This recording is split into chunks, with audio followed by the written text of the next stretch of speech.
दिशा ने अपने छोटे भाई वरुण के सिर के पीछे एक थप्पड़ रसीद किया। बकवास बंद कर और जल्दी हाथ चला। आज्ञा दी और अपने जीजाजी को विदा कर।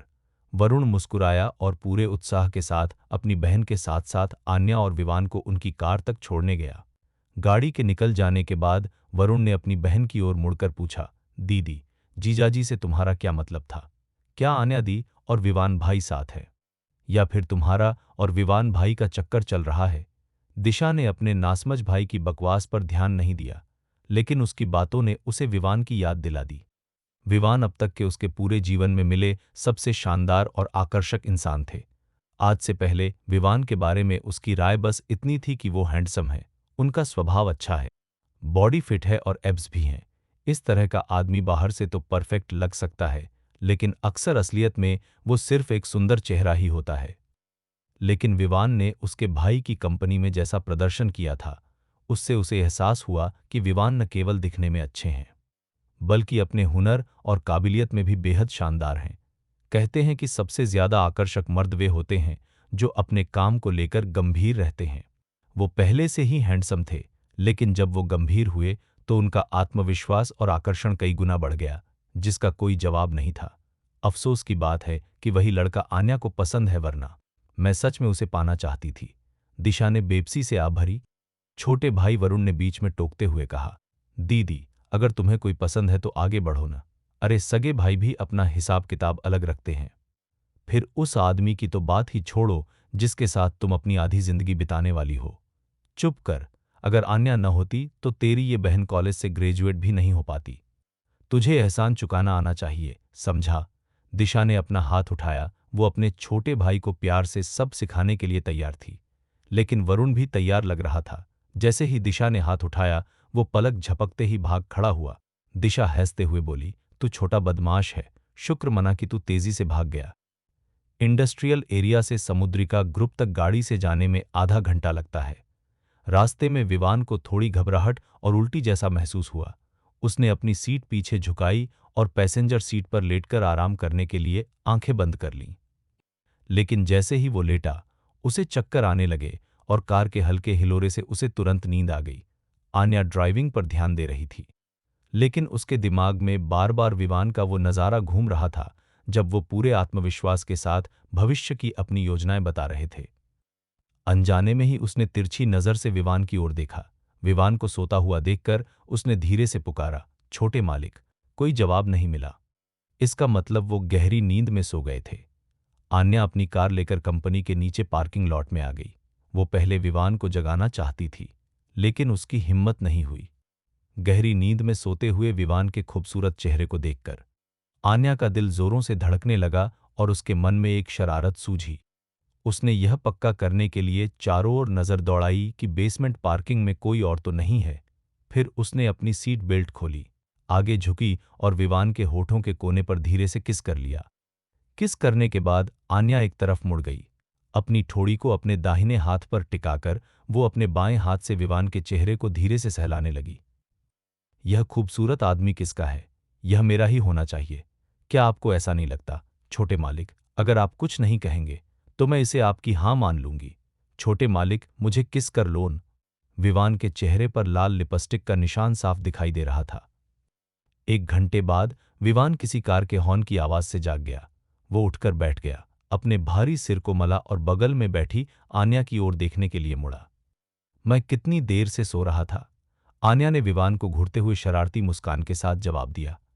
कोई खास नहीं, बस 1.5 घंटा ही तो हुआ है ना। विवान चौंक गया। तुमने मुझे जगाया क्यों नहीं? मैंने छोटे मालिक को इतनी गहरी नींद में सोते देखा तो जगाने का मन ही नहीं किया। आन्या के जवाब ने विवान को निशब्द कर दिया। विवान ने दरवाजा खोला और कार से बाहर निकल गया। दोनों कंपनी लौट आए और आन्या की प्राइवेट लिफ्ट से उस मंजिल पर गए जहां मार्केटिंग डिपार्टमेंट था। जब विवान वापस ऑफिस जा रहा था तो मार्केटिंग डिपार्टमेंट के कई कर्मचारियों ने उसे हैरानी भरी नजरों से देखा। इससे विवान उलझन में पड़ गया, लेकिन उसने आगे कोई सवाल नहीं पूछा। दफ्तर लौटने के बाद रवि उससे मिलने आया। क्या हुआ? विवान ने अंदाजा लगाया कि रवि किसी काम को लेकर उससे मिलना चाहता है, लेकिन रवि ने अपने चेहरे की ओर इशारा करते हुए कहा, विवान सर, आपके चेहरे पर लिपस्टिक का निशान है क्या? विवान सन्न रह गया और उसने तुरंत अपना फोन निकाला और कैमरा चालू किया। यह देखकर विवान को लगा कि काश जमीन फट जाए और वो उसमें समा जाए। ठीक है, मैं समझ गया। विवान ने खुद को शांत रखने की कोशिश की और रवि को जाने का इशारा किया। अपने चेहरे से लिपस्टिक का निशान जल्दी से पोंछने के बाद विवान ने व्हाट्सएप पर आन्या को एक मैसेज भेजा। मेरे चेहरे पर वो लिपस्टिक का निशान कहाँ से आया? तुमने क्या किया? छोटे मालिक क्या कह रहे हैं? मुझे समझ नहीं आ रहा। नाटक बंद करो, पक्का यह तुम्हारी ही हरकत है। अगर छोटे मालिक ऐसा कहते हैं तो यह सच ही होगा। मैं इसकी जिम्मेदारी अपने ऊपर ले लूंगी। ठीक है। क्या तुम्हें पता है कि मुझे अभी कितनी शर्मिंदगी हुई? दोबारा ऐसी हरकत मत करना। छोटे मालिक ने मुझे फंसा दिया। उफ, मेरा दिल टूट गया है, लेकिन मुझे तो मानना ही पड़ेगा। मैं फिर से ऐसा करूंगी। व्हाट्सएप पर आन्या को उसे चिढ़ाते हुए देखकर विवान खुद को कुछ हद तक बेबस महसूस करने लगा। उसने फोन नीचे रख दिया। विवान ने इंडस्ट्रियल एरिया के लिए फॉलोअप कार्यों पर काम करना शुरू कर दिया। काम से छुट्टी लेने से पहले उसने एक फॉलो अप प्लान का ड्राफ्ट तैयार किया, लेकिन प्लान में अभी भी कुछ ऐसी बारीकियां थीं जिनमें सुधार की जरूरत थी। चूंकि उसके पास पर्याप्त समय नहीं था, इसलिए उसने फाइल को अपनी मेज पर रख दिया और अगली सुबह इसे बेहतर बनाने का सोचा। काम खत्म होने के बाद विवान ने अपना सामान पैक किया और ऑफिस से निकल गया। जैसे ही मार्केटिंग के ज्यादातर लोग चले गए, समीर चुपके से विवान के केबिन में घुस गया जब कोई देख नहीं रहा था। लेकिन यह नज़ारा रवि ने देख लिया, जो अभी-अभी अपना काम खत्म करके जाने ही वाला था। विवान को जाहिर तौर पर इस बात की कोई खबर नहीं थी कि उसके कंपनी से निकलने के बाद वहां क्या हुआ था। काम खत्म होने के बाद वो सीधे नीचे चला गया। वो कंपनी के नीचे थोड़ी देर रुका रहा। उसने सोचा था कि आन्या आज रात उसके साथ डिनर पर चलेगी, लेकिन पूरे 5 मिनट इंतजार करने के बाद भी वो नहीं आई। विवान ने पहले सोचा कि आन्या को मैसेज करके पूछे, लेकिन फिर उसने ये ख्याल दिमाग से झटक दिया। पहले वो ज्यादा नहीं सोचता था, बस व्हाट्सएप पर एक मैसेज डाल देता या कॉल कर लेता था। लेकिन अन्विता से तलाक के बाद उसे ये समझ आ गया था कि किसी के पीछे बहुत ज्यादा नहीं भागना चाहिए।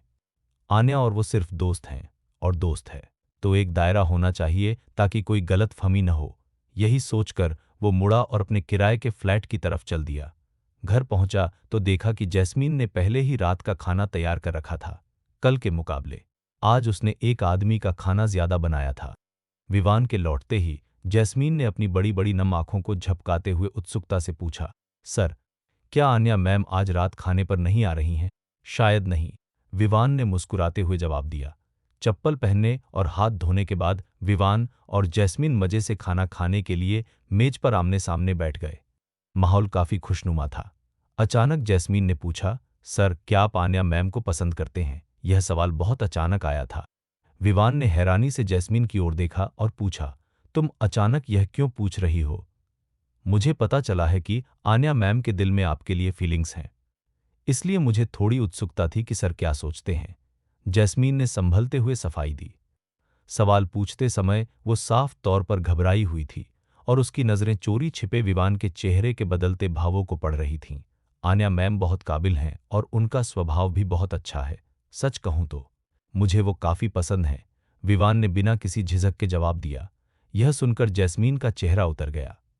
दरअसल सवाल पूछने से पहले ही उसे जवाब का अंदाजा था। फिर भी जब उसने विवान के मुंह से यह सुना तो उसे ऐसा दर्द महसूस हुआ जिसे छिपाना मुश्किल था। उसे गहरी मायूसी ने घेर लिया।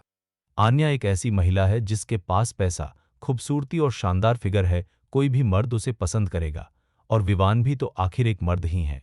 जैस्मीन अभी उदास हो ही रही थी कि तभी उसने विवान को शांत आवाज में कहते सुना, हालांकि जिस पसंद की मैं बात कर रहा हूं वो शायद तुम्हारी सोच से अलग है। मैं उन्हें सिर्फ एक अच्छी दोस्त की तरह पसंद करता हूं। यह सुनकर जैस्मीन का बुझा हुआ चेहरा तुरंत खिल उठा। सर, आपकी जरूरतें तो साफ दिखती हैं। आप डेटिंग करने और गर्लफ्रेंड ढूंढने के बारे में क्यों नहीं सोचते? आज सुबह जागने पर जो कुछ हुआ था उसके बारे में सोचते हुए जैस्मीन का सुंदर चेहरा थोड़ा लाल हो गया, लेकिन फिर भी उसने हिम्मत जुटाई और विवान को देखने लगी। विवान ने शांत रहने का नाटक किया, लेकिन उसके चेहरे पर थोड़ी शर्मिंदगी साफ थी। मेरा हाल ही में एक बहुत बुरे मोड़ पर तलाक हुआ है और फिलहाल मैं उन सब चीजों से उबर रहा हूं। अभी मेरा किसी भी रिश्ते में पड़ने का कोई इरादा नहीं है। विवान ने कुछ नहीं छिपाया और सच बता दिया। 5 साल की वफादारी के बदले उसे अपनी पत्नी से सिर्फ अपमान और धोखा मिला, जिसने उसे तोड़कर रख दिया। वो बदल गया है। अब वो प्यार व्यार पर आसानी से भरोसा नहीं करता। इसीलिए विवान ने बिना किसी झिझक के आन्या के इशारों को नजरअंदाज कर दिया। इन सब बातों को सोचते हुए विवान को एक बार फिर सान्या की याद आ गई।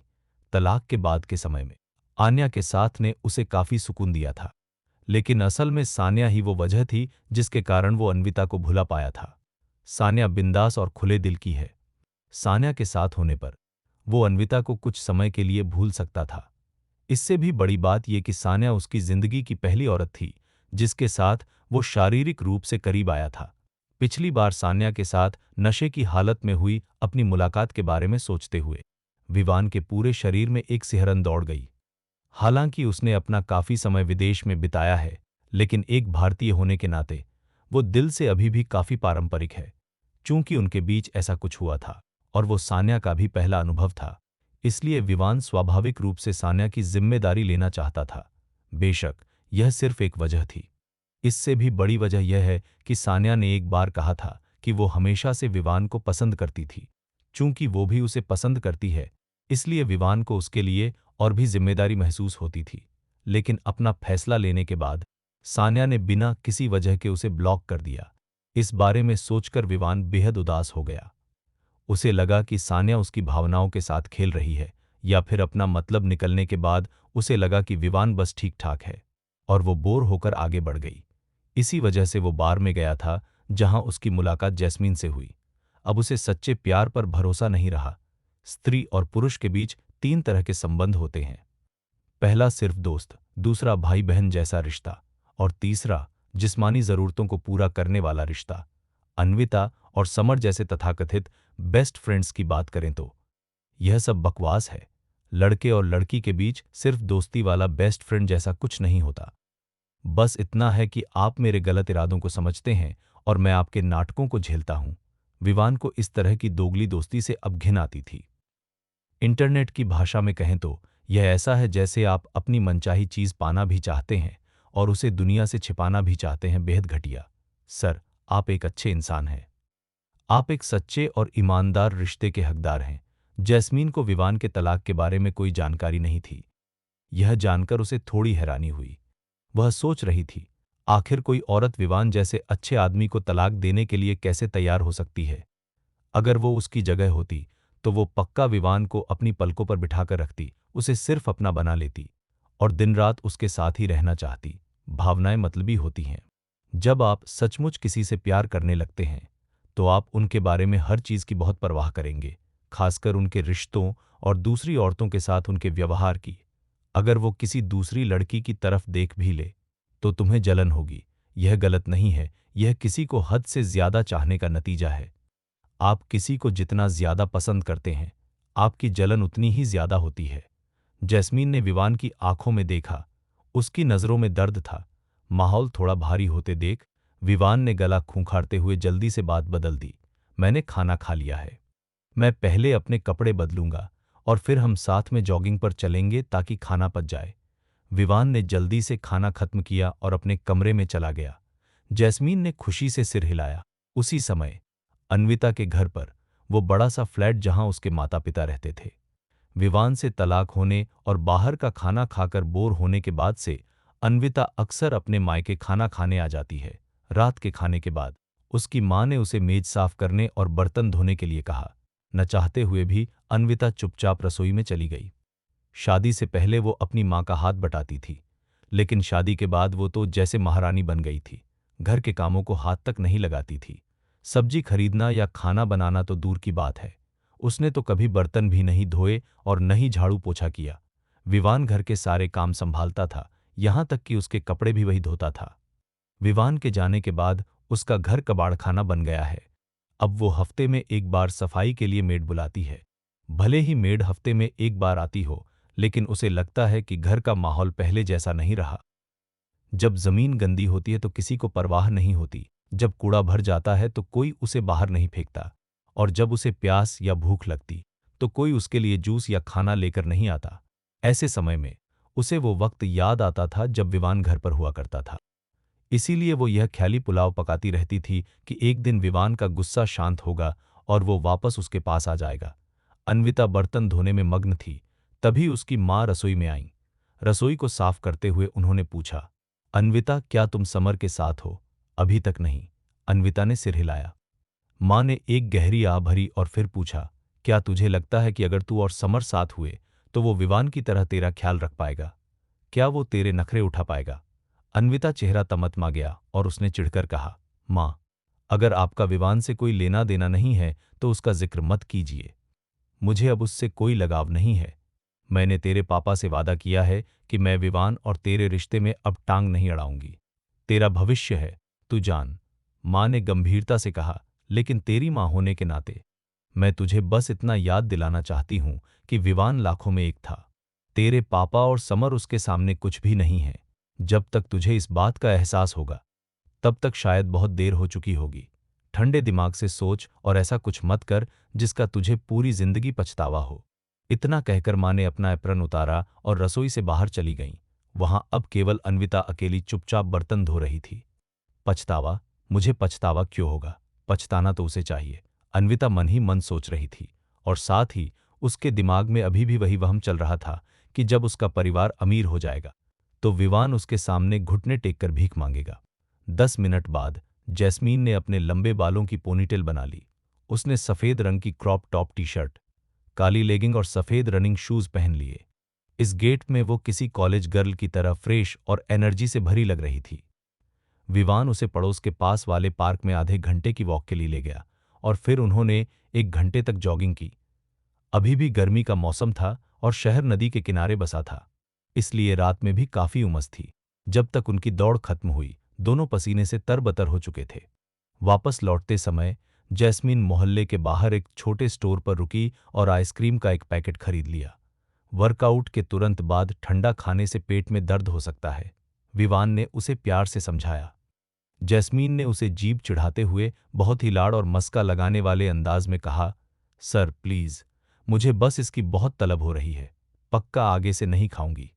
बोलते समय जैस्मीन ने 3 उंगलियां ऊपर उठाई, जैसे वो कसम खा रही हो। वापस आने पर थोड़ा गर्म पानी पीना मत भूलना। जैस्मीन का वो प्यारा और ललचाया हुआ चेहरा देखकर विवान उसे मना नहीं कर पाया और मुस्कुरा दिया। जैस्मीन ने पैकेट खोला और आइसक्रीम निकाली। यह 2 स्टिक वाली आइसक्रीम थी, एक लाल और एक पीली। जैस्मीन ने लाल वाली आइसक्रीम विवान की तरफ बढ़ा दी। विवान मना करना चाहता था, लेकिन तभी उसने जैस्मीन को कहते सुना, सर, एक खाना तो ठीक है, लेकिन अगर मैंने दोनों खा ली तो घर जाकर मेरा पेट सच में खराब हो जाएगा। तो फिर तुमने इसे खरीदा ही क्यों? विवान एक पल के लिए हैरान रह गया। बस कुछ मीठा खाने का बहुत मन कर रहा था। जैस्मीन खिलखिलाकर हंसी और आंख मारते हुए बोली, जब मैं छोटी थी तो मुझे उन बच्चों से बहुत जलन होती थी जो गर्मियों में आइसक्रीम खाते थे। ये वही आइसक्रीम है जो वो उस समय खाते थे।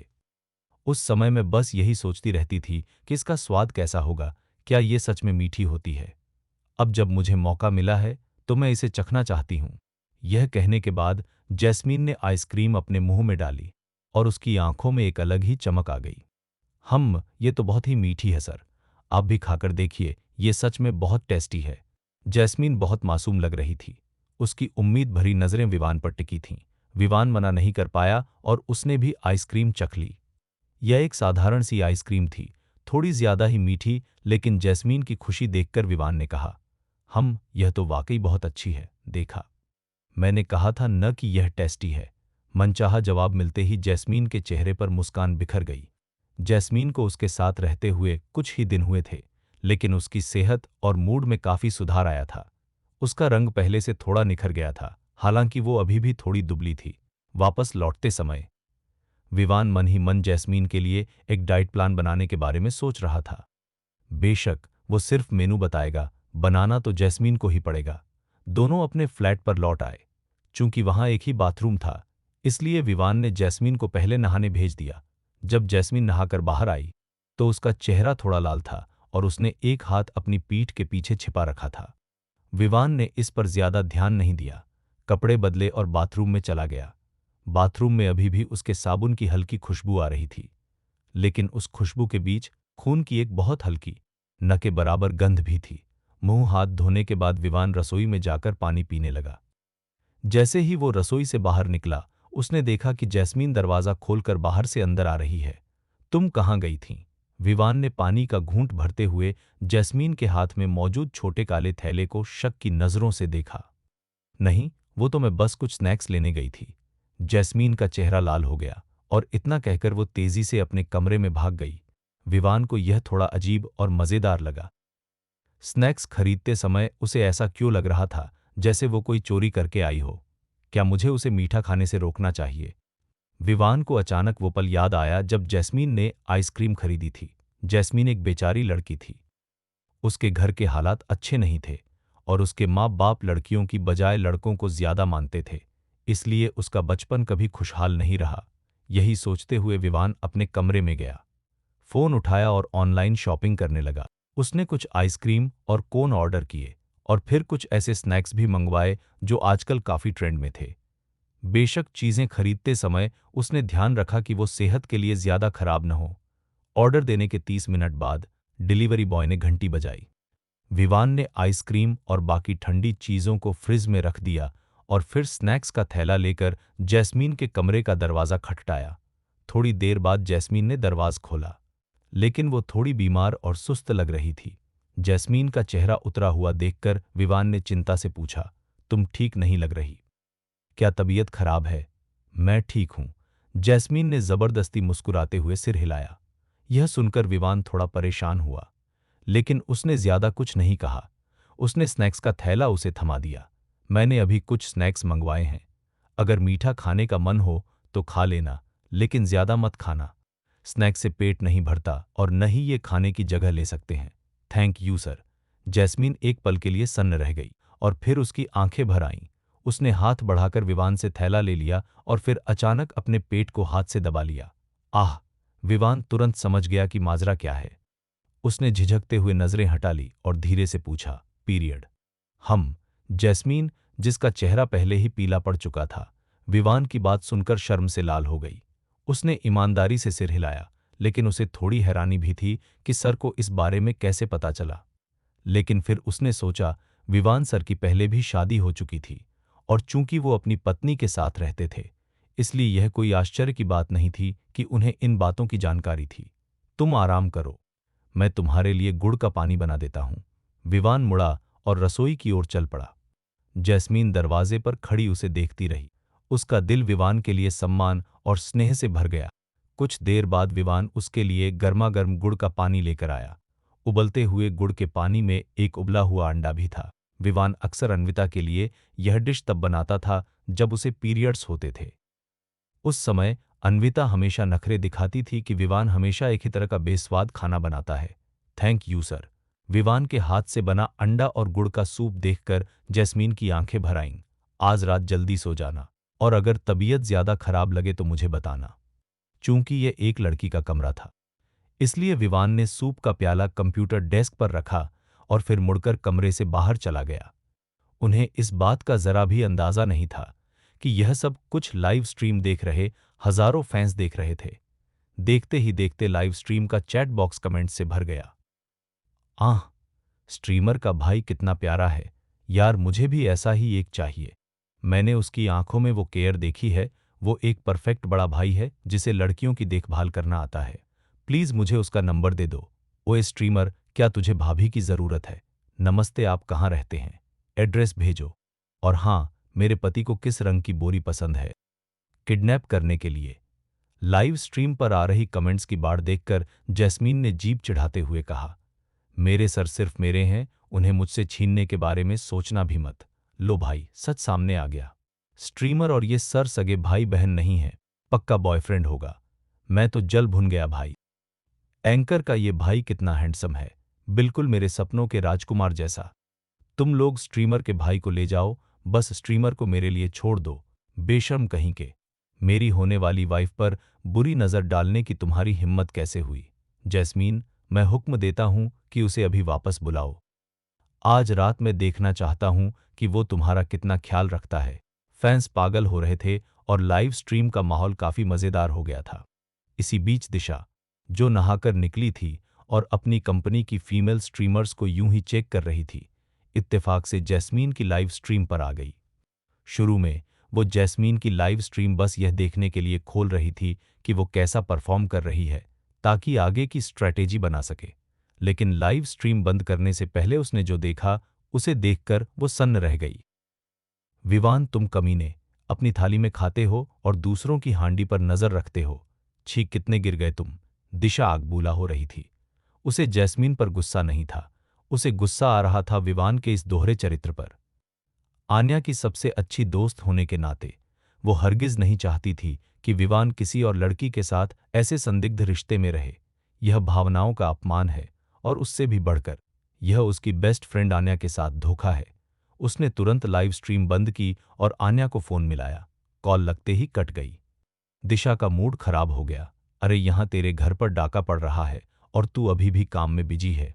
उसी पल दिशा ने एक के बाद एक कई कॉल कर डाले। दूसरी ओर रिवर साइड विला में बिजनेस सूट पहने आन्या सोफे पर सीधी बैठी थी और वीडियो कॉल पर कंपनी के किसी बड़े अधिकारी बॉस से बात कर रही थी।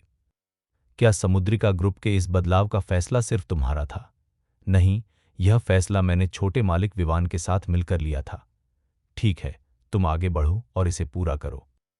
हेडक्वार्टर इस बदलाव में तुम्हारी हर तरह से मदद करेगा। ठीक है, थैंक यू बॉस। आन्या, तुम एक महत्वाकांक्षी औरत हो और तुम्हारे पास काबिलियत भी है। मुझे उम्मीद है कि तुम्हारी ये महत्वाकांक्षा और काबिलियत सिर्फ तुम्हारे करियर तक ही सीमित नहीं रहेगी। जी। आन्या का दिल एक पल के लिए थमा, फिर जोरों से धड़कने लगा। करियर और प्यार दोनों ही जरूरी हैं।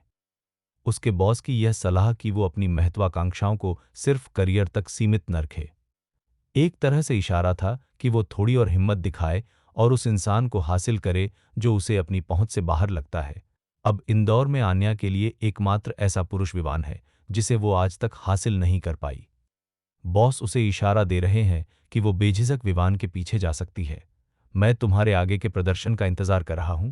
उम्मीद है तुम मुझे निराश नहीं करोगी। इतना कहकर बॉस ने वीडियो कॉल काट दी। कॉल कटते ही आन्या खुशी के मारे सोफे पर उछल पड़ी। उसे हमेशा से विवान के लिए फीलिंग्स थीं और वो हमेशा से उसके साथ एक रोमांटिक रिश्ता चाहती थी, लेकिन विवान लगातार उसे दोस्त मानकर टालता रहा। साथ ही उसे इस बात का भी डर था कि अगर हेडक्वार्टर को पता चल गया तो वो नाराज हो सकते हैं। कहीं वो उसे ऐसी औरत न समझ बैठें जो तरक्की के लिए किसी का भी इस्तेमाल कर सकती है। लेकिन अब जब हेडक्वार्टर ने खुद हरी झंडी दे दी है तो इसका मतलब है कि अब डरने की कोई बात नहीं। छोटे मालिक मेरे प्यारे, अब तो तुम गए, अब तुम्हें मुझसे कोई नहीं बचा सकता। आन्या बहुत उत्साहित थी। वो विवान के साथ अपनी खुशहाल जिंदगी के सपने सजाने लगी थी। लेकिन तभी दिशा का फोन फिर से आ गया। वीडियो कॉल के दौरान वो बार बार दिशा का फोन काट रही थी। अब जब कॉल खत्म हो गई तो उसने फोन उठा लिया। अरे ओ बेवकूफ औरत, तू दिन भर बस काम में ही लगी रहती है। तुझे पता भी है कि जब तू ऑफिस में फाइलें निपटा रही होती है तो दूसरी औरतें तेरे घर में सेंध लगा रही होती हैं। दिशा के फोन कॉल ने आन्या की सारी खुशी गायब कर दी। जब तक आन्या ने फोन रखा, उसके चेहरे से मुस्कान गायब हो चुकी थी। वह बेबस होकर सोफे पर गिर पड़ी। उसके दिमाग में उसकी सबसे अच्छी दोस्त दिशा के कहे शब्द बार बार गूंज रहे थे। अभी तो तुम उसके साथ छोटी बहन जैसा व्यवहार कर रही हो, लेकिन बाद में क्या होगा तुझे पता है न कि साथ रहते रहते भावनाएं बदलते देर नहीं लगती। अरे बेवकूफ औरत, काम के मामले में तो तू शेरनी है, फिर इस मामले में भीगी बिल्ली क्यों बनी हुई है? अगर तू ऐसे ही हाथ पर हाथ धरे बैठी रही तो पता चला वो दोनों एक बिस्तर पर पहुंच गए। दिशा की हर एक बात दिल पर चुभने वाली थी। हालांकि आन्या ने उसे टाल दिया था और कहा था कि उसे विवान के चरित्र पर पूरा भरोसा है, लेकिन मन ही मन वह थोड़ी चिंतित भी थी। जैसा कि दिशा ने कहा, अभी तो कोई फर्क नहीं पड़ता, लेकिन बाद में क्या होगा? इंसान भावनाओं का पुतला होता है और इस बात की बहुत गुंजाइश है कि समय के साथ विवान के मन में जैस्मीन के लिए भावनाएं पैदा हो जाएं। इसके अलावा अगर विवान के दिमाग में ऐसा कोई विचार नहीं भी आया तो जैस्मीन का क्या? जब जैस्मीन पहली बार विवान के किराए वाले फ्लैट में खाना खाने गई थी तो उसने पहले ही विवान पर अपना हक जताना शुरू कर दिया था। यह एक तरह से ऐलान था। वो आन्या को यह बता रही थी कि विवान उसका आदमी है। कुछ देर तक इसी उधेड़बुन में रहने के बाद आन्या ने खुद को संभाला। तू छोटी चालाक लोमड़ी, चाहे तेरा बैकग्राउंड कितना भी मजबूत क्यों न हो, मुझसे मेरे आदमी को छीनने के बारे में सोचना भी मत। रात के 10 बजे जैस्मीन ने लाइव स्ट्रीम बंद कर दी और अपना सूप का कटोरा लेकर कमरे से बाहर आई।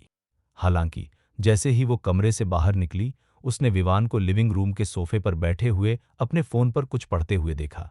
इसे रसोई में रख दो, मैं थोड़ी देर में धो दूंगा।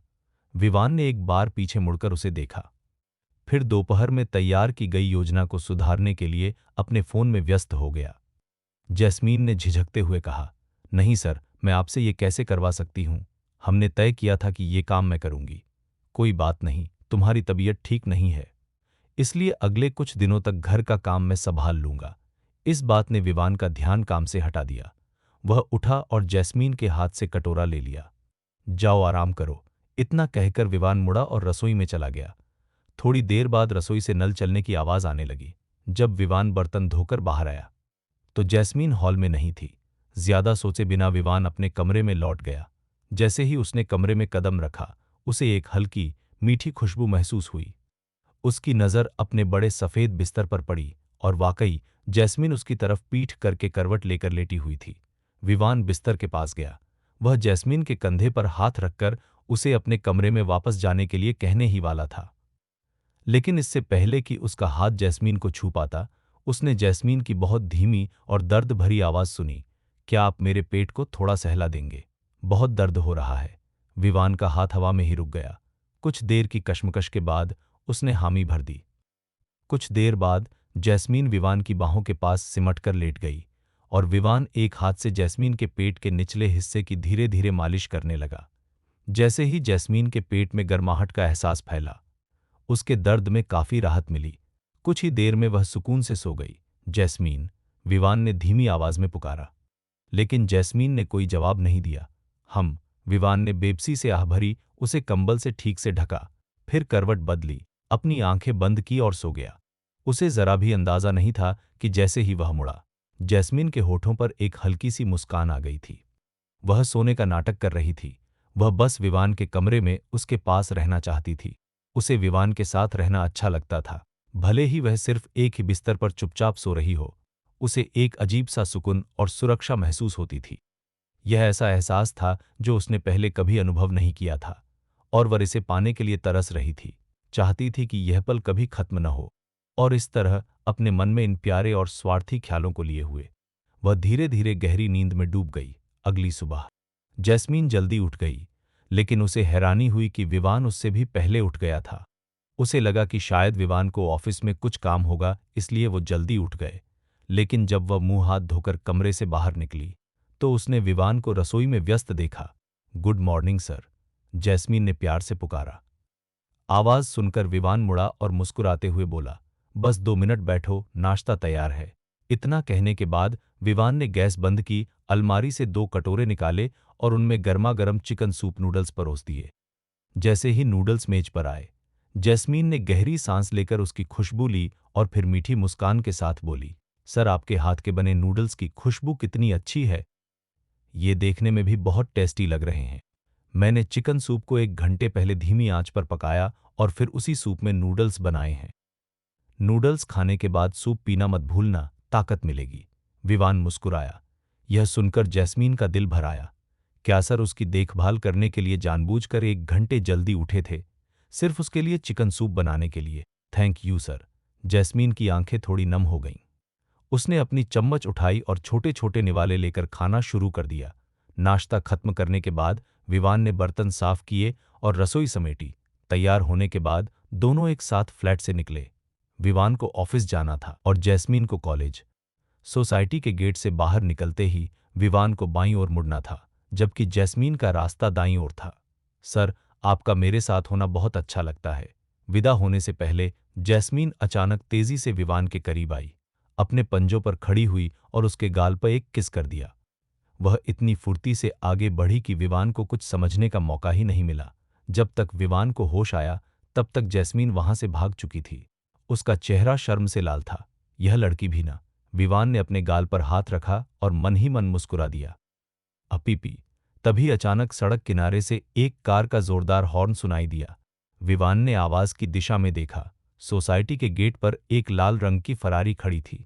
कार तो काफी देर से वहीं खड़ी थी, लेकिन स्टार्ट नहीं हुई थी, इसलिए विवान को लगा था कि अंदर कोई नहीं है। हॉर्न बजने पर ही विवान ने ध्यान दिया कि ड्राइवर सीट पर कोई बैठा है। कार का शीशा नीचे हुआ और विवान की नजरों के सामने आन्या का खूबसूरत लेकिन गुस्से से भरा चेहरा आ गया। तुम यहाँ क्या कर रही हो? विवान ने हैरान होकर पूछा और कार के पास गया। जाहिर है मैं तुम्हारा इंतजार कर रही थी, अब चुपचाप गाड़ी में बैठो। आन्या का चेहरा पत्थर जैसा सख्त था और उसकी आवाज में बर्फ जैसी ठंडक थी, जैसे वो अपना गुस्सा दबा रही हो। विवान ने हंसते हुए कहा, अरे इसकी क्या जरूरत है, यहां से कंपनी तक पैदल जाने में सिर्फ 10 मिनट लगते हैं। अब बहुत बातें हो गईं, अब गाड़ी में बैठो। आन्या का सब्रब जवाब दे रहा था। विवान ने हैरानी से अपनी नाक खुजलाई। ये सुबह सुबह इतनी चिड़ी हुई क्यों है? कहीं इसका भी मूड ऑफ तो नहीं है? बेशक उसने यह बात सिर्फ अपने मन में सोची, जोर से बोलने की गलती नहीं की, वरना आन्या वहीं विस्फोट कर देती। कार में बैठने के बाद विवान अपनी सीट बेल्ट बांध ही रहा था कि तभी आन्या ने अचानक एक्सीलरेटर पर पैर दबा दिया। कार रॉकेट की तरह आगे भागी, जिससे विवान बुरी तरह चौंक गया और सीट से जा टकराया। क्या तुम सुबह सुबह पागल हो गई हो? ऐसे कौन गाड़ी चलाता है? विवान का दिल जोर जोर से धड़क रहा था, वह सचमुच घबरा गया था।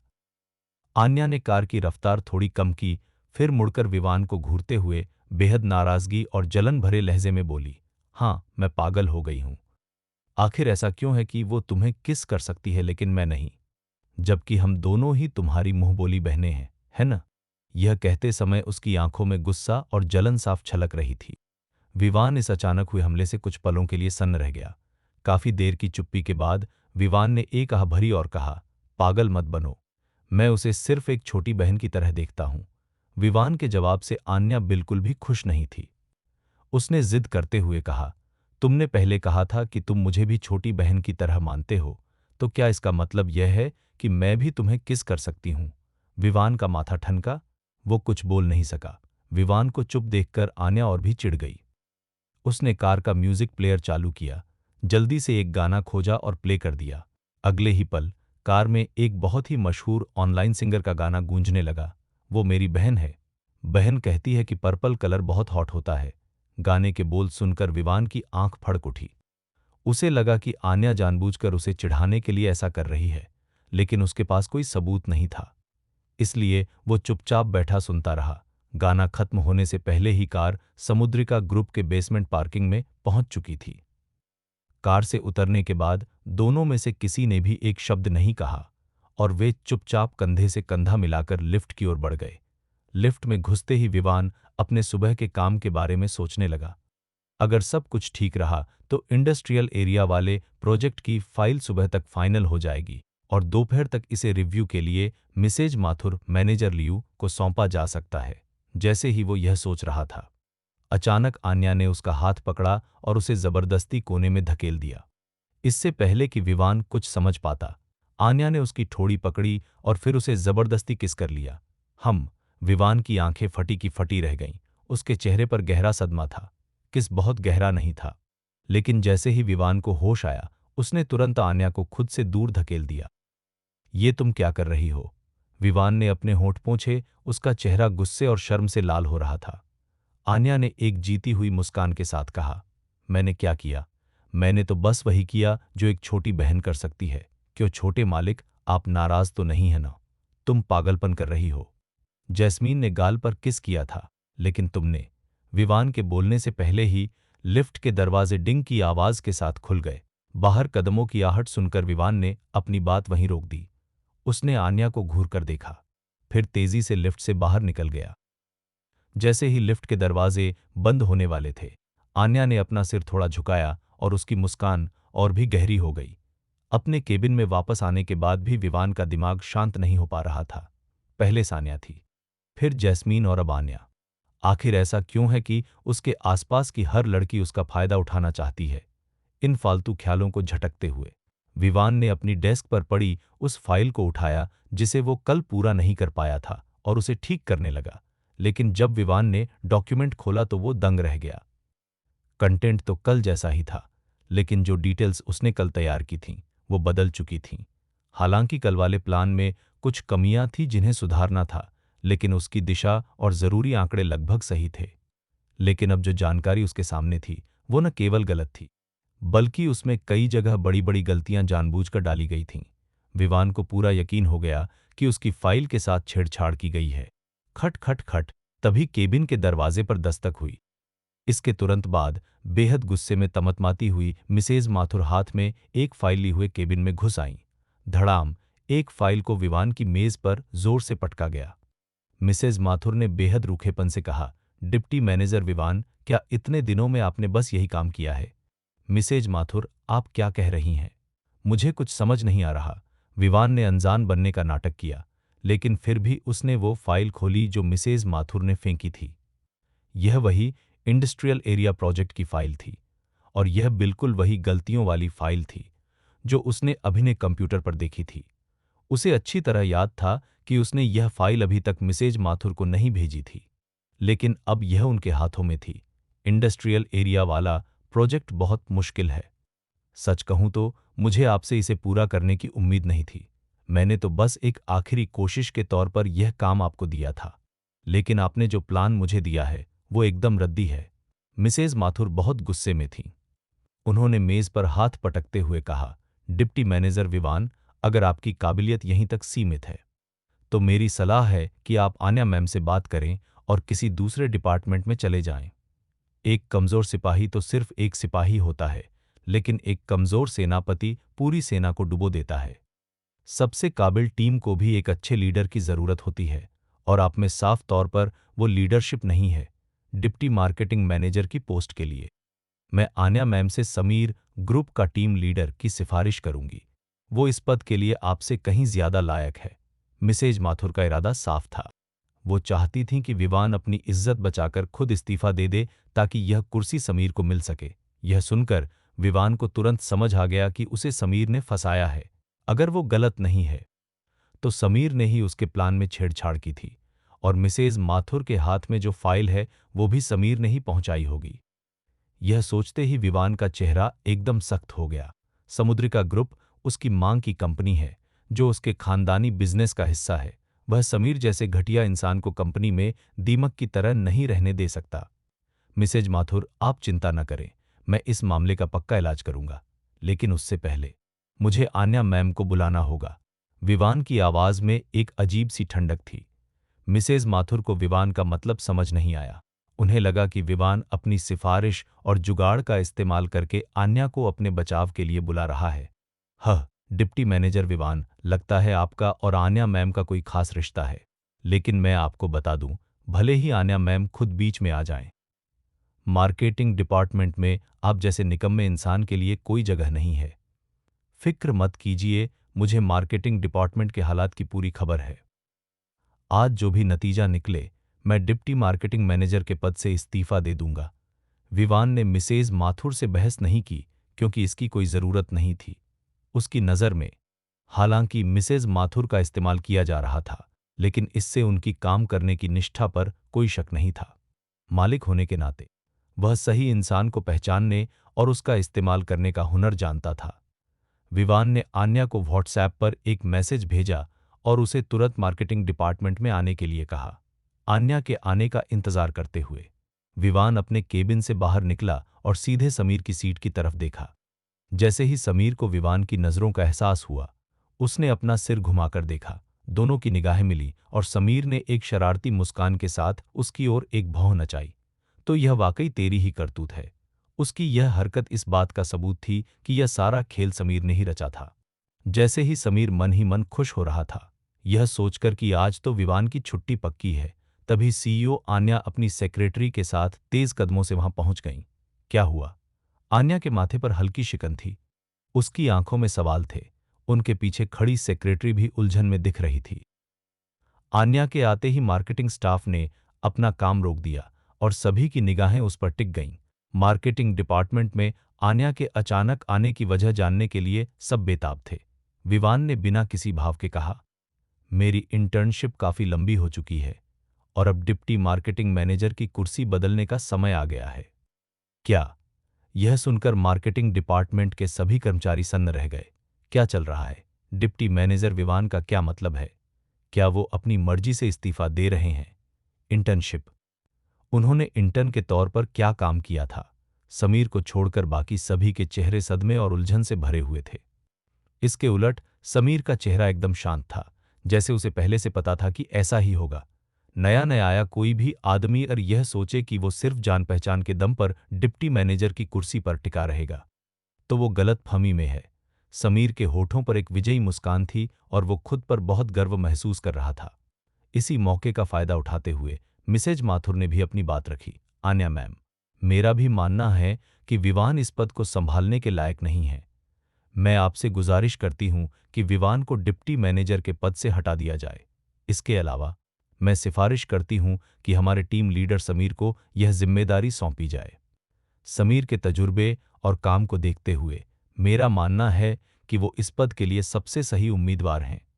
मिसेज माथुर की बातों ने मार्केटिंग डिपार्टमेंट में तहलका मचा दिया।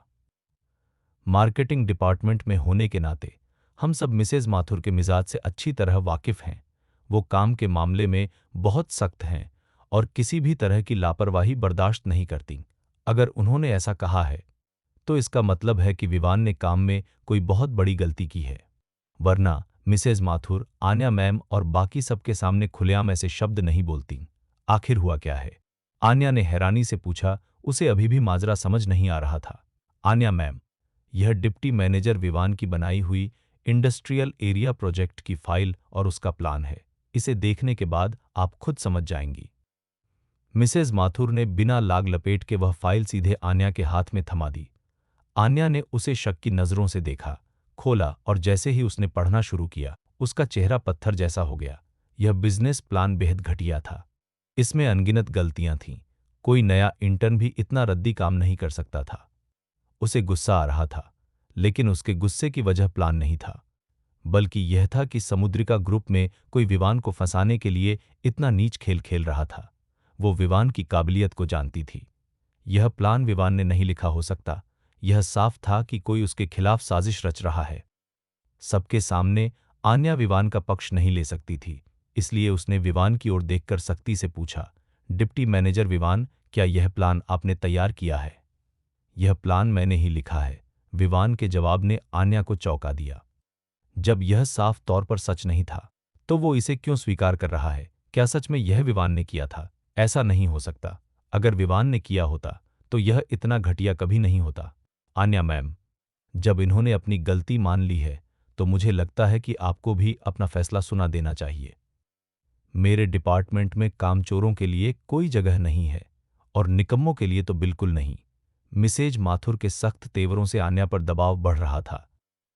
कंपनी की एक पुरानी और वफादार कर्मचारी होने के नाते मिसेज माथुर शुरुआत से ही समुद्रिका ग्रुप के साथ थीं और कंपनी की कामयाबी में उनका बहुत बड़ा हाथ था। उनका असूल साफ था, जो काबिल है वो आगे बढ़ेगा, जो नहीं है उसे बाहर का रास्ता दिखा दिया जाएगा। अब उनकी नज़र में विवान एक निकम्मा इंसान था और ऐसे इंसान के लिए उनके पास एक ही रास्ता था, उसे निकाल बाहर करना। मिसेज माथुर के दबाव के आगे आन्या भी धर्मसंकट में फंस गई थी। भले ही विवान असली मालिक था, मिसेज माथुर कंपनी के लिए बहुत जरूरी थीं। उनके पास कई बड़े क्लाइंट्स थे। अगर वो नाराज होकर चली गईं, तो कंपनी का भारी नुकसान होगा। आन्या मिसेज माथुर की जिद जानती थी। सबके सामने यह मुद्दा उठाने का मतलब था, या तो विवान मार्केटिंग डिपार्टमेंट छोड़ेगा या वो खुद। इसके अलावा कोई तीसरा रास्ता नहीं था।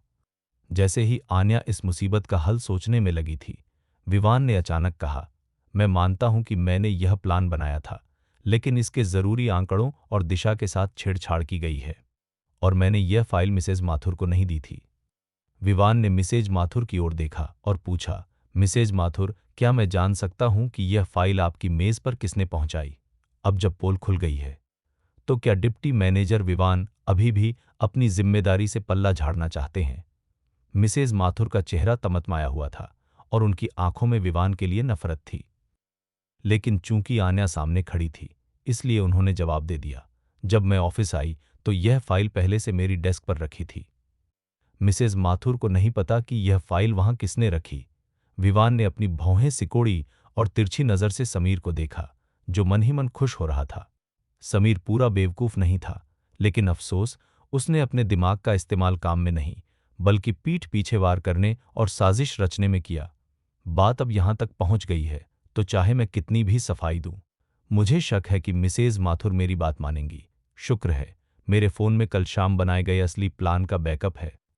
मिसेज माथुर, क्या आप पहले उसे देखना चाहेंगी?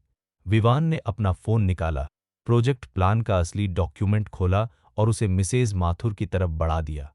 मिसेज माथुर ने चिढ़ते हुए फ़ोन लिया, यह सोचकर कि विवान अभी भी बहाने बना रहा है, लेकिन जैसे ही उन्होंने विवान के फ़ोन पर वो फाइल पढ़ी, वो दंग रह गईं। यह प्लान तो एकदम परफेक्ट था। हालांकि कुछ छोटी-मोटी कमियां थी, लेकिन पूरा खाका और स्ट्रेटेजी लगभग बेमिसाल थी। अगर वो खुद भी बनाती, तो शायद इतना बेहतरीन नहीं बना पातीं। वो अब भी अपनी हार मानने को तैयार नहीं थीं, इसलिए उन्होंने फाइल की क्रिएशन डेट और टाइम चेक किया, जो कल शाम nth बजे का था। यह मिसेज माथुर के पास बोलने को शब्द नहीं बचे। वो उलझन में पड़ गईं और उन्हें समझ नहीं आ रहा था कि आखिर चल क्या रहा है। मिसेज माथुर, आपने मेरा असली प्लान देख लिया। हालांकि यह आपकी मेज पर रखी उस रद्दी फाइल से मिलता जुलता है, लेकिन इसके आंकड़े और डिटेल्स पूरी तरह अलग हैं। विवान ने फोन वापस लिया और आगे बोला, अब क्या आपको यकीन हुआ कि आपके हाथ में जो फाइल है उसके साथ छेड़छाड़ की गई है? मिसेज माथुर चुप रहीं, जिसे उनकी मूक सहमति माना जा सकता था। विवान ने समीर की ओर देखा। इस समय समीर का चेहरा डर और गुस्से से टेढ़ा हो रहा था। वह दांत पीस रहा था, लेकिन जैसे ही विवान की नजर उस पर पड़ी, उसने तुरंत अपना चेहरा सामान्य कर लिया और एक तमाशबीन की तरह खड़ा हो गया। विवान की आंखों में अब अंगारे थे। उसने कड़क आवाज में पूछा, मिस्टर समीर, अब आप इस मामले पर क्या कहना चाहेंगे?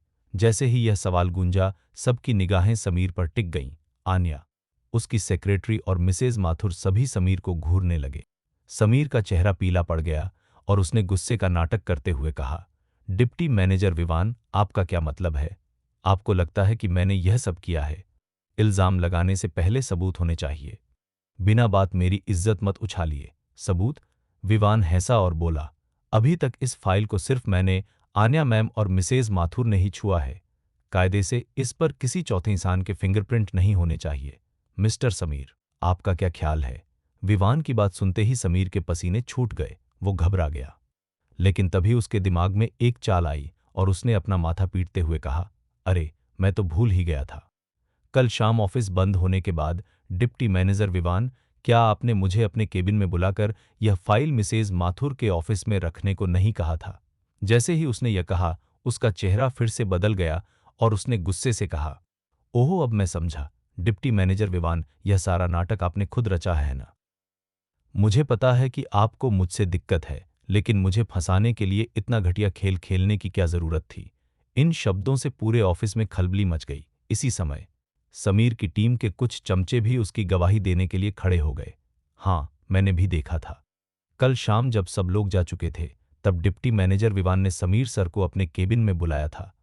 जी बिल्कुल, जब समीर सर बाहर आए तो उनके हाथ में एक फाइल थी। मैंने अपनी आंखों से देखा। सही बात है, मैं भी उस समय वहीं से गुजर रहा था।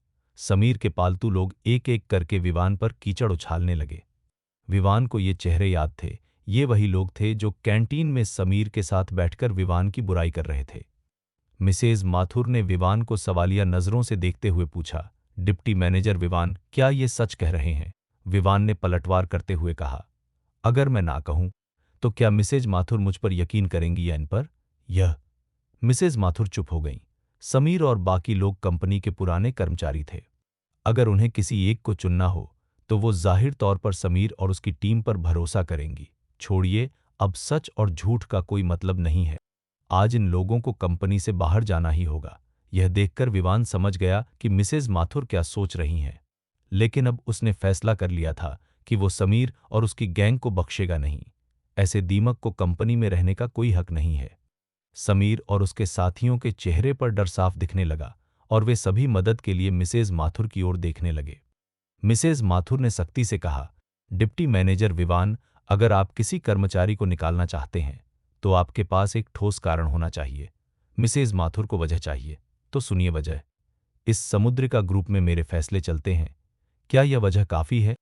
विवान अब और सफाई नहीं देना चाहता था और अपनी असली पहचान उजागर करने के लिए तैयार था।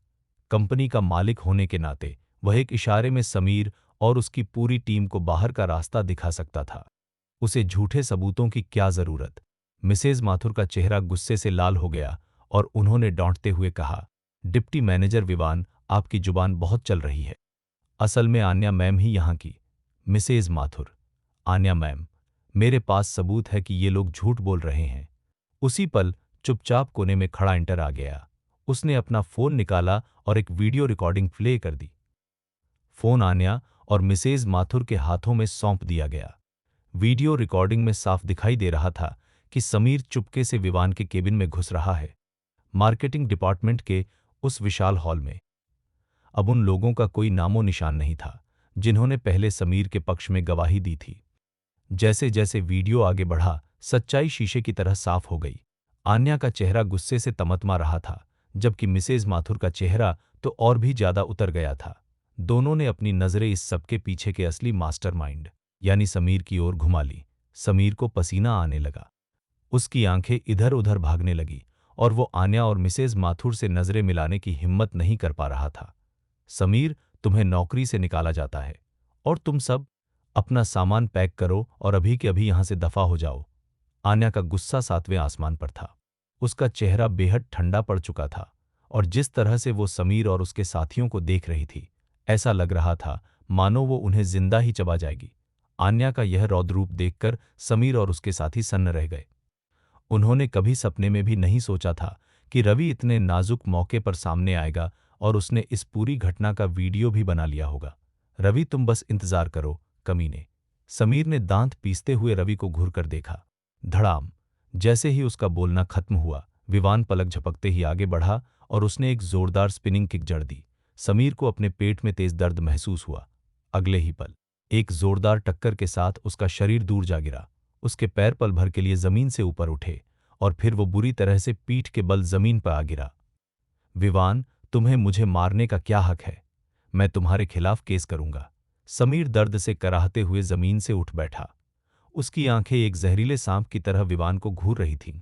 विवान के चेहरे पर कोई भाव नहीं था। उसने ठंडे स्वर में कहा, समीर, तुम्हारे जैसे छोटी सोच वाले इंसान को समुद्रिका ग्रुप में रहने का कोई हक नहीं है। मैनेजमेंट टीम का हिस्सा बनना तो बहुत दूर की बात है। आज मैं तुम्हें सिर्फ एक सबक सिखा रहा हूं।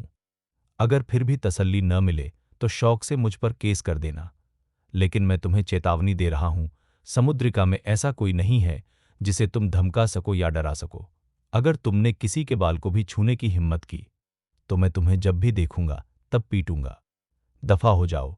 विवान की दहाड़ सुनकर समीर का चेहरा पीला पड़ गया। उसकी घटिया हरकतों का पर्दाफाश हो गया था और आन्या ने उसे सबके सामने धक्के मारकर निकाल दिया था। अब उसके पास समुद्रिका में रहने का कोई हक नहीं बचा था। मुझे नौकरी से निकालने पर तुम्हें देर सवेर पछतावा होगा। एक धमकी देते हुए समीर उठा, अपना सामान पैक किया और बेआबरू होकर एक गत्ते का डिब्बा हाथ में लेकर वहां से चला गया। समीर के कई खास चमचे इस नज़ारे को देखकर हक्के बक्के रह गए। समुद्रिका की सैलरी और सुविधाएं इंदौर में सबसे बेहतरीन मानी जाती हैं। उन्होंने बड़ी मुश्किल से यहां अपनी जगह बनाई थी, इसलिए जाहिर है कि वे आसानी से यहां से जाना नहीं चाहते थे। इसलिए वे सभी अपनी गलतियों को मानने के लिए आन्या के पास दौड़े, इस उम्मीद में कि आन्या उन पर दया दिखाएगी और उन्हें सुधरने का एक मौका देगी। समुद्रिका सिर्फ मेरी नहीं, हम सबकी है। तुम्हारे इस बेशर्म बर्ताव ने सारी हदें पार कर दी हैं। कंपनी तुम्हें यहां नहीं रख सकती। अभी जाकर अपना हिसाब किताब पूरा करो।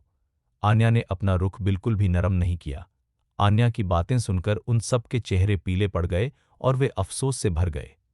लेकिन इस दुनिया में बीता हुआ वक्त वापस नहीं आता और अब पछताने का कोई फायदा नहीं था। ठीक है, अब मामला सुलझ गया है। आप सभी अपने अपने काम पर वापस जाएं और काम पर इसका असर न पड़ने दें। मिसेज माथुर ने मार्केटिंग डिपार्टमेंट के लोगों पर एक नज़र डाली।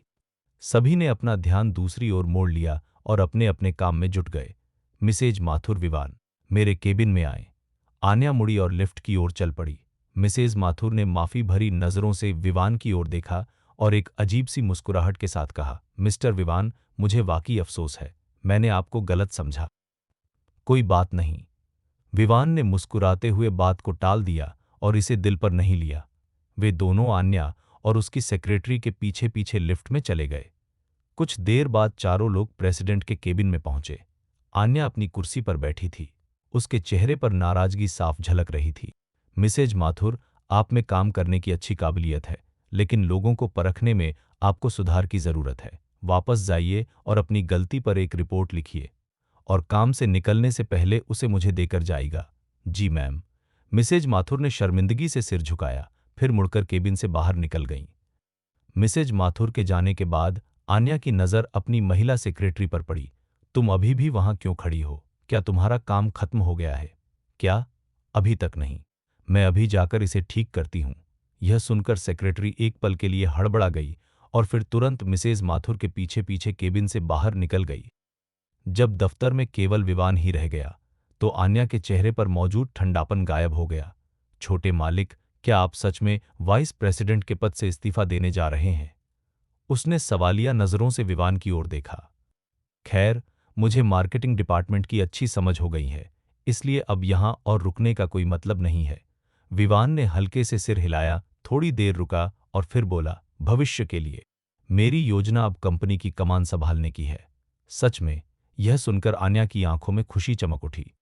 विवान ने थोड़ी भौहें चढ़ाकर हैरानी से पूछा, तुम बहुत खुश लग रही हो। क्या तुम्हें डर नहीं है कि मेरे कंपनी संभालने के बाद मैं तुम्हें साइडलाइन कर दूंगा? अरे नहीं, ये कंपनी तो शुरू से मेरी थी ही नहीं। मैं तो बस समुद्रिका की सीईओ हूं। मेरे पास शेयर तो हैं, लेकिन बहुत कम। आखिरकार मैं तो बस एक बड़े पद वाली कर्मचारी हूं। आन्या ने बेपरवाही से कंधे उचकाए और मुस्कुराते हुए समझाया, अगर छोटे मालिक कंपनी संभाल लेते हैं तो इसका मतलब है कि मेरा काम कम हो जाएगा, लेकिन मेरी सैलरी और साल के अंत का बोनस उतना ही रहेगा। काम कम होने से नाखुश तो कोई बेवकूफ़ी होगा। तुम चीज़ों को बहुत साफ नज़रिए से देखती हो। विवान शांति से मुस्कुराया। आन्या वाकई बहुत होशियार है। उसने मामले की जड़ को तुरंत समझ लिया। कुछ देर बातचीत करने के बाद विवान जल्दी काम से निकल गया। कंपनी छोड़ने से पहले उसने आन्या के साथ समुद्रिका का काम आधिकारिक रूप से संभालने की तारीख पर चर्चा की, चाहे जानबूझकर हो या अनजाने में। आन्या ने 15 दिन बाद की तारीख तय की। इत्तेफाक से उसी दिन विवान और अन्विता के तलाक का कूलिंग ऑफ पीरियड खत्म हो रहा था और उन्हें तलाक का सर्टिफिकेट मिलने वाला था। समुद्रिका कंपनी के ठीक सामने एक कॉफी शॉप थी। समीर भाई, अब हम क्या करेंगे? हाँ समीर भाई, मैंने अभी तक अपना होम लोन नहीं चुकाया है। अगर मेरी आमदनी बंद हो गई तो मेरी किश्तें कैसे जाएंगी? मेरी कार लोन चुकाने के लिए अभी भी 7 महीने बाकी हैं। समीर भाई, आप इतने काबिल हैं, आपने जरूर कोई न कोई रास्ता निकाल लिया होगा, है ना? बस आप कह दीजिए, हम आपके साथ जरूर काम करेंगे। कॉफी शॉप के बाहर एक गोल मेज पर आन्या द्वारा निकाले गए मार्केटिंग डिपार्टमेंट के कई कर्मचारी समीर के चारों ओर जमा हो गए और अपनी बदकिस्मती का रोना रोने लगे। विवान को फंसाने में समीर की मदद करने के लिए आन्या ने उन्हें नौकरी से निकाल दिया था और अब वे मजबूरी में समीर से चिपके हुए थे। चिंता मत करो, समुद्रिका छोड़ने के बाद हमारे पास जाने के लिए और भी जगह हैं। समीर का चेहरा गुस्से से लाल हो गया और उसने सबको चुप रहने का इशारा करने के लिए अपना हाथ उठाया। यह देखकर कि बाकी लोग अभी भी डरे हुए दिख रहे थे, समीर ने आगे कहा, पिछले हफ्ते ही अलग अलग कंपनियों के कई रिक्रूटर्स ने मुझसे संपर्क किया था, जो मुझे ऊंची सैलरी का ऑफर देकर अपने यहां काम पर रखना चाहते थे। यह सुनकर समुद्रिका के कई पूर्व कर्मचारियों ने घबराकर तुरंत पूछा, हमारा क्या होगा? समीर मुस्कुराया और बोला, पागल हो क्या? मैं तुम सबको यहां लाया हूं तो जाहिर सी बात है कि मैं तुम्हें अपने साथ ले जाऊंगा। अगर तुम मेरे लिए काम नहीं करना चाहते तो मैं तुम्हें मजबूर नहीं करूंगा। समीर भाई, मैं पहले यह बात साफ कर देना चाहता हूं कि आप जहां भी जाएंगे मैं आपके साथ ही रहूंगा। समीर भाई के साथ मिलकर काम करने से ही हमारा भविष्य बन सकता है। समीर भाई कमाल के हैं। मुझे पता था कि समीर भाई ने पहले से ही अपना इंतजाम कर लिया होगा। समीर भाई, आप हमें किस कंपनी में ले जाने की सोच रहे हैं? वे लोग तुरंत उसकी चापलूसी करने लगे। समीर बेहद खुश था। उसके होठों पर मुस्कान आ गई और उसने धीरे से कहा, मुझे अपने यहाँ बुलाने वाली कंपनियों में से अन्विता के परिवार ने सबसे अच्छे ऑफर और सैलरी की पेशकश की है। मैंने यह भी सुना है कि उनका परिवार मुंबई में भी अपना कारोबार फैलाने वाला है और वहां एक ब्रांच खोलने की योजना बना रहा है। जब तक आप कड़ी मेहनत करते रहेंगे, भविष्य में आपका ट्रांसफर किसी ब्रांच ऑफिस में बड़े पद पर हो सकता है और वहां की सैलरी और सुविधाएं समुद्रिका में मिलने वाली सुविधाओं से कहीं बेहतर होंगी। टीम लीडर के रूप में समीर झूठे वादे करने में उस्ताद था। तो फिर हम किस बात का इंतजार कर रहे हैं? समीर भाई, आप अन्विता जी की कंपनी में कब जा रहे हैं? हम आपके साथ चलेंगे। यह सुनकर उसके साथी तुरंत जोश में आ गए। समीर ने शांत और गंभीर दिखने का नाटक करते हुए हाथ हिलाया। कोई जल्दी नहीं, कोई जल्दी नहीं, आज हम सब आराम करेंगे। कल दोपहर को हम सब एक साथ इंटरव्यू के लिए चलेंगे। दोपहर के 12:15 बजे विवान अपने किराए के फ्लैट में लौटा। उसे लगा कि जैस्मिन इस समय कॉलेज में होगी, लेकिन जब वह घर लौटा तो उसने उसे किचन में नूडल्स पकाते हुए पाया। लिविंग रूम का एसी चालू नहीं था और कमरे में बहुत उमस थी। जैस्मीन ने एक टैंक टॉप पहन रखा था और उसके माथे पर पसीने की बूंदें चमक रही थीं। शायद विवान के दोपहर में लौटने की उम्मीद न होने के कारण जैस्मीन भी पल भर के लिए चौंक गई। उसके चेहरे पर घबराहट के भाव उभर आए और उसने कांपती हुई आवाज में पूछा, सर, आप इतनी जल्दी वापस क्यों आ गए? विवान जवाब देने ही वाला था, तभी अचानक मास्टर बेडरूम के बाथरूम से टॉयलेट फ्लश होने की आवाज आई। अपने कमरे में किसी और की मौजूदगी का एहसास होते ही विवान का चेहरा गुस्से से लाल हो गया। जैसे ही वो कोई सवाल पूछने वाला था, अचानक मास्टर बेडरूम का दरवाजा खुला। इसके तुरंत बाद विवान को चौंकाते हुए कोई व्यक्ति कमरे से बाहर निकला। ये अन्विता थी। जैसे ही अन्विता बेडरूम से बाहर निकली, उसकी नज़र विवान पर पड़ी, जो अभी अभी बाहर से लौटा था। अन्विता को देखते ही विवान का चेहरा काला पड़ गया। दोस्ती का जरा भी दिखावा न करते हुए विवान ने ठंडे लहजे में पूछा, तुम्हें यहां किसने भेजा है? विवान, ये बात करने का कौन सा तरीका है? तलाक होने के बावजूद हम अभी भी दोस्त हैं। क्या तुम अपने दोस्तों के साथ ऐसा ही बर्ताव करते हो? अन्विता ने थोड़ी सी नाराजगी जताते हुए अपनी भौहें सिकोड़ी।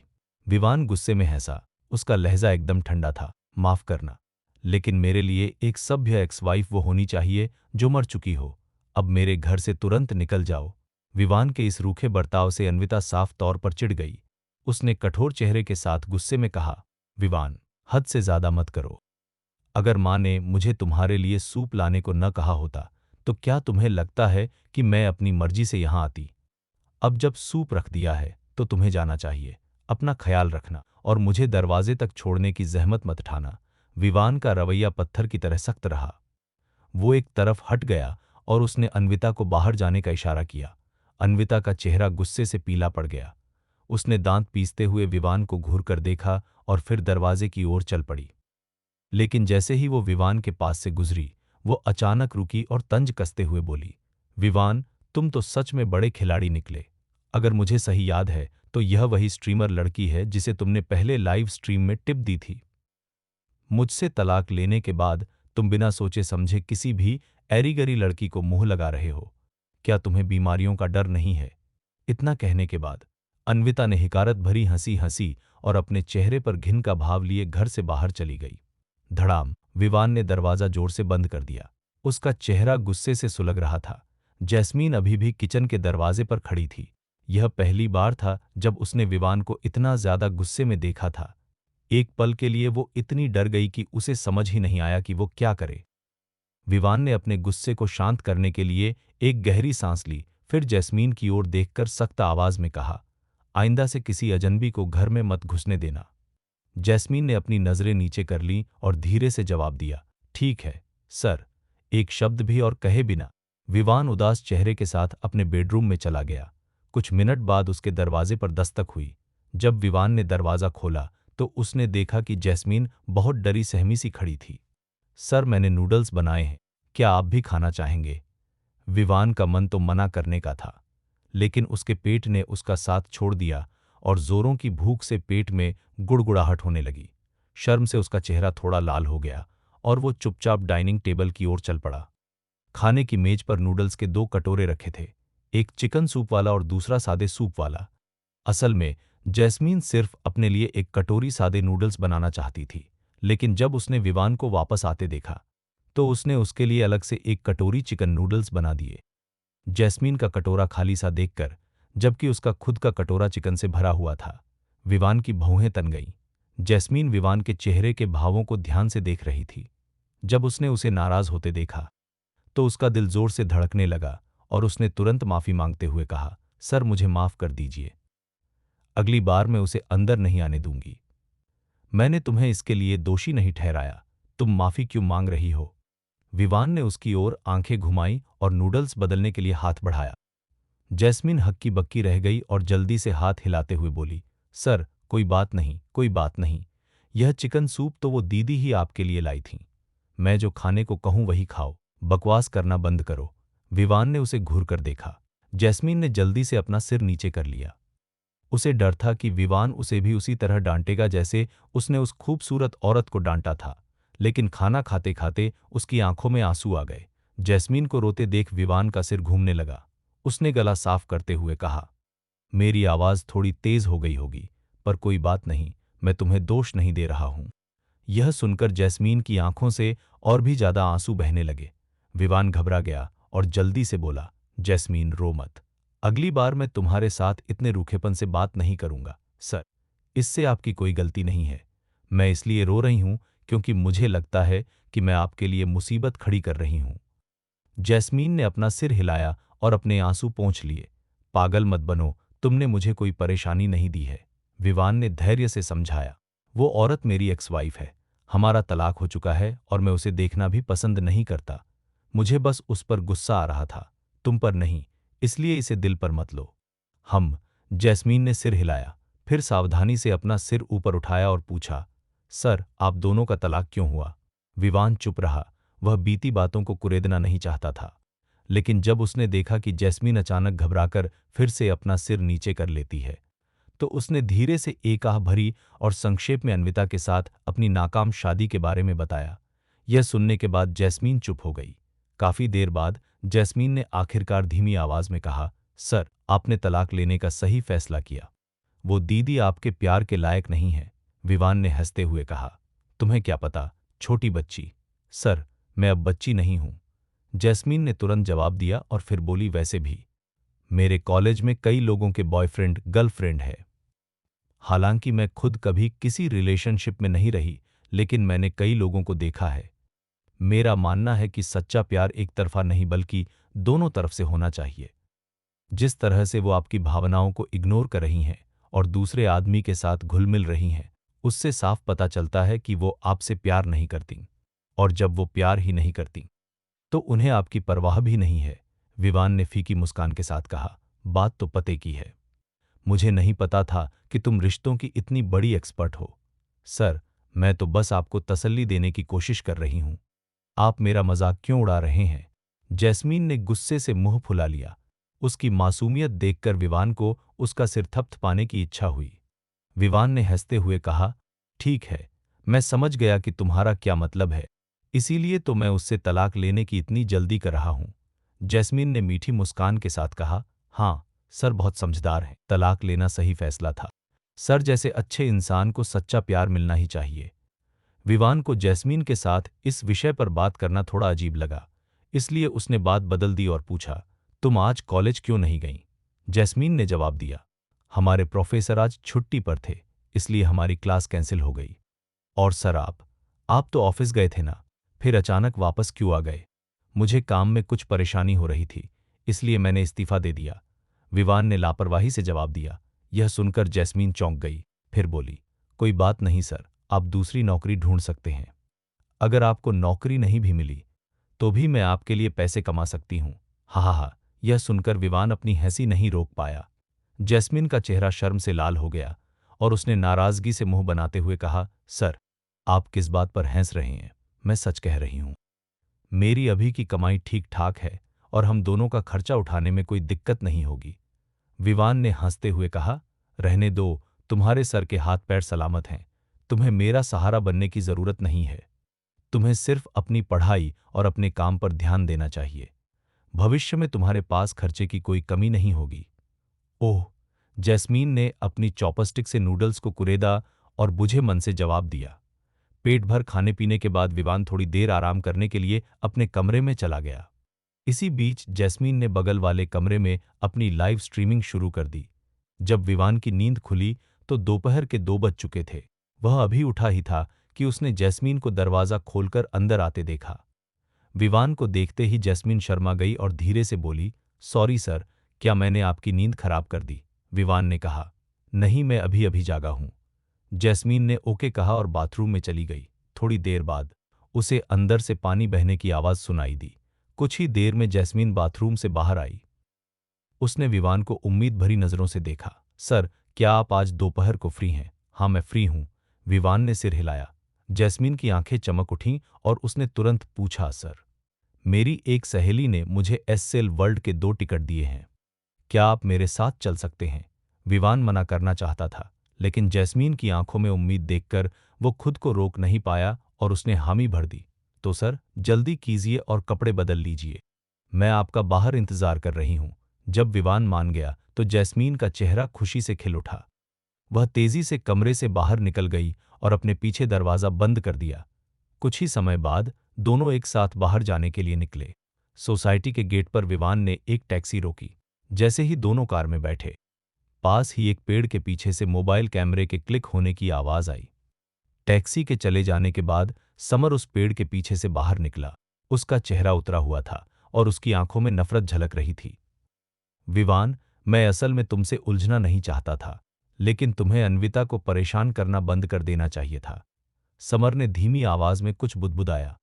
फिर उसने अभी-अभी खींची गई तस्वीर को व्हाट्सएप पर अपने एक दोस्त को भेज दिया।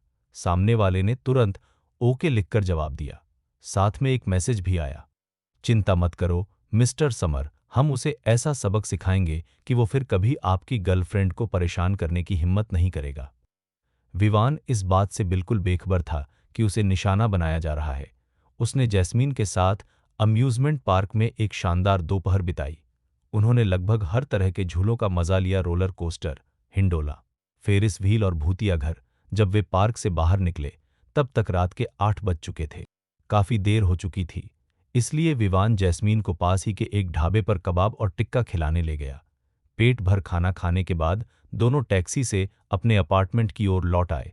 टैक्सी से उतरने के बाद वे दोनों बातें करते हुए सोसाइटी के गेट की ओर बढ़ने लगे। तभी अचानक गेट के पास अंधेरे कोने से 6 लोग बाहर निकले और उन्होंने विवान और जैस्मीन को चारों तरफ से घेर लिया। यह मंजर देखकर जैस्मीन बुरी तरह घबरा गई। विवान तुरंत आगे बढ़ा। उसने जैस्मीन को अपने पीछे छिपाया और ठंडे लहजे में उन गुंडों से पूछा, तुम लोग क्या चाहते हो? तुम विवान हो? उनका लीडर एक गंजा आदमी था, जिसके चेहरे पर चोट का एक गहरा निशान था। उसकी उम्र लगभग 30 साल रही होगी। उसका शरीर गठीला था और उसकी शक्ल बेहद डरावनी लग रही थी।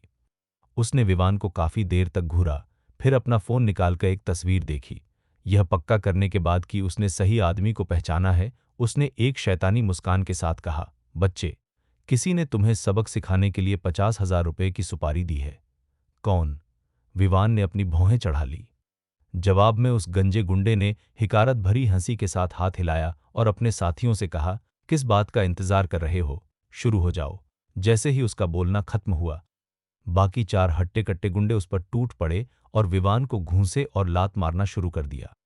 जैस्मीन बहुत डर गई थी और किनारे से चीख-चीख कर उन्हें रोकने की कोशिश कर रही थी, लेकिन जैसे ही वह पास पहुंचने की कोशिश करती, एक बड़े आदमी ने उसे धक्का मारकर जमीन पर गिरा दिया। जैस्मीन, पास मत आना। यह देखकर विवान जोर से चिल्लाया। उसी पल उन गुंडों में से एक ने जोरदार मुक्का मारा, जो सीधा विवान के चेहरे पर लगा। विवान हाथ पर हाथ रखकर अपनी मौत का इंतजार करने वालों में से नहीं था। उसने भी पलटवार करना शुरू कर दिया। बचपन में कमजोर होने के कारण उसने विदेश में रहते हुए कुछ समय के लिए मार्शल आर्ट्स सीखी थी, लेकिन फिर भी एक साथ 5 हट्टे-कट्टे गुंडों से निपटना उसके लिए मुश्किल हो रहा था। लड़ाई के दौरान उसका शरीर चोटों से भर गया था। हालांकि उन 5 लोगों को भी विवान ने अच्छी खासी चोटें पहुंचाई थीं। तेरी तो! यह देखकर चेहरे पर निशान वाले गंजे आदमी ने गुस्से से गाली दी और अपनी कमर से एक फोल्डिंग चाकू निकाल लिया। इत्तेफाक से विवान का मुंह दूसरी तरफ था। गंजा तेजी से विवान के पास पहुंचा। उसकी नजरों से बचते हुए उसने विवान की कमर में चाकू घोंपने की कोशिश की। तभी अचानक कोई बीच में आ गया और उसने विवान पर होने वाले वार को अपने ऊपर ले लिया। अपने पीछे से एक जानी पहचानी दबी हुई कराह सुनकर विवान चौंक गया। उसने मुड़कर देखा तो जैस्मीन जमीन पर गिरी पड़ी थी। अगले ही पल जमीन पर खून का एक बड़ा धब्बा फैल गया। जैस्मीन, विवान के पैरों तले जमीन खिसक गई। धड़ाम! इसी पल विवान को पीट रहे गुंडों ने देखा कि उसका ध्यान भटक गया है, तो वे तुरंत उस पर टूट पड़े और उसे बेरहमी से पीटने लगे। 2 मिनट बाद विवान को इतनी बुरी तरह पीटा गया कि वह उठ भी नहीं पा रहा था। चेहरे पर निशान वाला गंजा आदमी पास आया।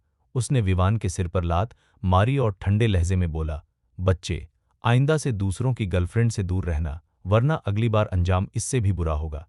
इतना कहने के बाद उसने अपना फोन निकाला, विवान की एक तस्वीर ली और फिर अपने साथियों के साथ तेजी से वहां से भाग गया। उन गुंडों के जाने के बाद विवान ने किसी तरह कांपते हाथों से अपना फोन निकाला और एम्बुलेंस को फोन किया। फोन पर बात खत्म ही हुई थी कि अचानक उसकी आंखों के सामने अंधेरा छा गया और वह बेहोश हो गया। जब उसे होश आया, तब तक वह अस्पताल के बिस्तर पर था। जैसे ही उसने अपनी आंखें खोली, उसने देखा कि आन्या उसके बिस्तर के पास खड़ी थी और काफी थकी हुई लग रही थी। विवान को जागते देख आन्या की आंखें चमक उठीं और उसने चिंता से पूछा, छोटे मालिक आप जाग गए? क्या आपको कहीं ज्यादा तकलीफ हो रही है? जैस्मीन कहाँ है? विवान ने उठकर बैठने की कोशिश की, लेकिन उसके पूरे शरीर में भयानक दर्द हो रहा था। वह हाँफने लगा, लेकिन फिर भी उसने खुद को उठकर बैठने के लिए मजबूर किया। उसे धुंधला सा याद था कि उस पर हमला होने से पहले जैस्मीन ने उसके लिए चाकू खाया था और उसका बहुत खून बह गया था। वह जैस्मीन को लेकर बहुत चिंतित था। चिंता मत कीजिए, चाकू किसी भी नाजुक अंग पर नहीं लगा। इलाज के बाद अब वह खतरे से बाहर है। आन्या ने अपने बगल वाले बिस्तर की ओर इशारा किया। विवान ने अपना सिर घुमाया और देखा कि जैस्मीन साफ सफेद अस्पताल के बिस्तर पर लेटी हुई थी। उसका चेहरा पीला पड़ गया था, उसकी आंखें बंद थीं, ज्यादा खून बहने के कारण वह अभी तक होश में नहीं आई थी। यह देखकर विवान ने राहत की सांस ली, फिर मुट्ठी भींचकर और दांत पीसते हुए पूछा, क्या पता चला कि यह किसने किया? आन्या ने जवाब दिया, मैंने लोगों को जांच के लिए भेज दिया है, कल तक सब पता चल जाएगा। कुछ देर रुकने के बाद आन्या ने कहा, छोटे मालिक आप भी बुरी तरह घायल हैं, आपको आराम करने और ठीक होने की जरूरत है। नतीजे आते ही मैं आपको बता दूंगी। विवान ने सिर हिलाया और दोबारा लेट गया, लेकिन जैसे ही वह लेटा, उसे अपनी पीठ में तेज दर्द महसूस होने लगा। उन गुंडों ने उसे इतना पीटा था कि उसका पूरा शरीर नीला पड़ चुका था।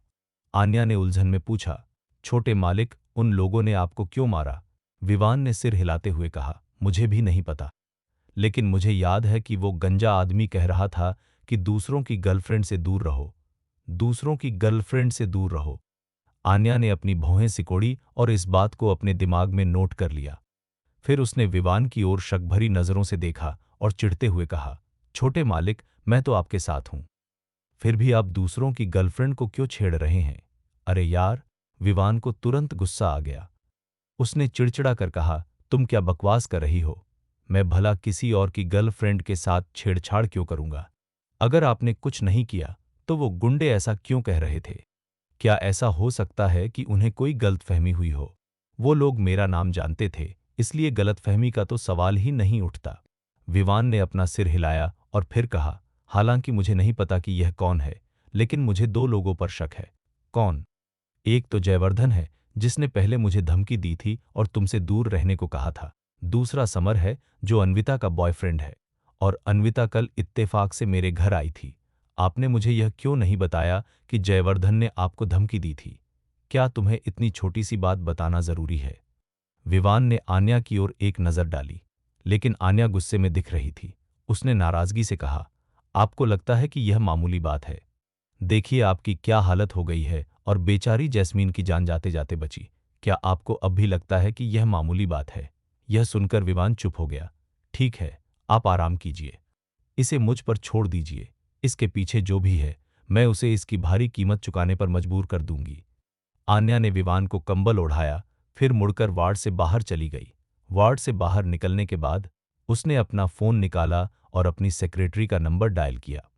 विवान द्वारा दी गई जानकारी के आधार पर आन्या ने आदेश दिया, जी ग्रुप, जयवर्धन की कंपनी के साथ चल रहे सभी प्रोजेक्ट्स तुरंत रोक दिए जाएं।